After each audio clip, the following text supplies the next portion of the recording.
ஒரு தமிழன் உண்மையான அயன்மேன் கவசத்தை உருவாக்கினால் அவன் உலகையே ஆளுவானா அல்லது மனித இனத்தை பிரபஞ்சத்திற்கு கொண்டு செல்வானா? மனிதன் முதன்முறையாக வானில் பறக்கப் போகிறான். ஆனால் இது பூமிக்காக இல்லை.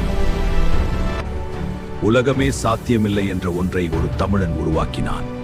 மனித உடலை விட சக்தி வாய்ந்த கவசம். அந்த இரவு மனித வரலாறு மாறியது. முதல் முறையாக மனிதன் பறந்தான். ஒரு நாட்டின் எல்லை அவனுக்கு எல்லை இல்லை. மணிக்கு ஆயிரக்கணக்கான கிலோமீட்டர் வேகத்தில் வேறு உலகை கடந்தான். அவன் மனிதனா, ஆயுதமா? உலக அரசுகள் பயந்தன. எரிபொருள் தேவையில்லை, சூரியனே அவனின் சக்தியானது. பூமி அவனுக்கு சிறியது. அவன் பிரபஞ்சத்தை நோக்கி புறப்பட்டான்.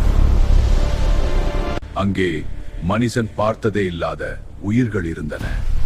ஆனால் அவன் மட்டும் தனியாக இல்லை. அவர்கள் பூமியை 1000 ஆண்டுகளாக கவனித்துக் கொண்டிருந்தனர். மனிதன் இறுதியாக விண்வெளியில் கண்டுபிடிக்கப்பட்டான். ஒரு கவசம் இப்போது ஒரு கேலக்சியின் நம்பிக்கை. மனிதன் விண்வெளி போரின் மையத்தில் இருந்தான்.